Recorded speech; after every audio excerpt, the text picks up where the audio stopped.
আমি গোলাম হোসেন চৌধুরী পাপ্পু, পাটুয়া union senior সহসভাপতি BNP, প্রাক্তন ছাত্রদল, প্রাক্তন যুব দলে ও জয়েন্ট সেক্রেটারি ছিলাম। একসময় বিএনপির সাংগঠনিক সম্পাদক ছিলাম, এখন বর্তমানে পাটুয়া ইউনিয়ন সহসভাপতি। বিএনপি হলো এমন একটি দল, যে দল প্রতিষ্ঠাতা রাষ্ট্রপতি শহীদ জিয়া রহমান, তিনি বাংলাদেশের গণতন্ত্রের প্রবক্তা। আপনারা জানেন, বাংলাদেশের গণতন্ত্রকে প্রতিহত করে বাকশাল কায়েম করা হয়েছিল শেখ সাহেবের আমলে 1975 সালে। সেটাকে গণতন্ত্রকে কবররচনা করে তিনি একতলে বাকশাল কায়েম করছিল, এবং সেখান থেকে একমাত্র জিয়া রহমানই পুনরায় গণতন্ত্রকে ফিরিয়ে আনছে এবং বহুদলীয় গণতন্ত্রের চর্চা তিনি শুরু করেছেন।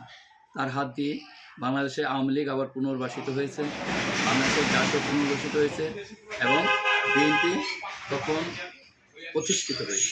আব্দুল্লাহ ভাইকে এই কারণে দরকার, তিনি একজন সজ্জন ব্যক্তি। তিনি আর কোনো আর্থিক চাহিদা ওনার নাই।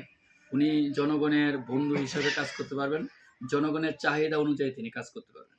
কারণ যাদের আর্থিক সঙ্গতি কম থাকে, একটু বোঝার বিষয় আছে, সেটা হলো যে তার এমপি হওয়ার পরে তার আশেপাশের লোকজনে ওই টাকার প্রতি একটা বা চাঁদার প্রতিকন যেটাই বলেন, এই প্রেক্ষাপটে এটা আকাঙ্ক্ষা থাকে বা স্পৃহা থাকে। এটাকে পুঁজি করে তারা ব্যবসা বাণিজ্য অনেক কিছু করার একটা প্রবণতা থাকে, কিন্তু আব্দুল্লাহ ভাইয়ের ক্ষেত্রে সেটা হওয়ার সম্ভাবনা নয়। তিনি একজন প্রতিষ্ঠিত ব্যবসায়ী, বাংলাদেশের সুনামধন্য আল মুসলিম গ্রুপের মালিক। তো এই হিসাবে আমাদের আব্দুল্লাহ ভাইকে বিশেষ প্রয়োজন। ওনার প্রতীক আমাদের বাংলাদেশ জাতীয়তাবাদী দলের শহীদ প্রেসিডেন্ট জিয়া রহমানের প্রতীক ধানের শীষের শান্তির প্রতীক ধানের শীষ।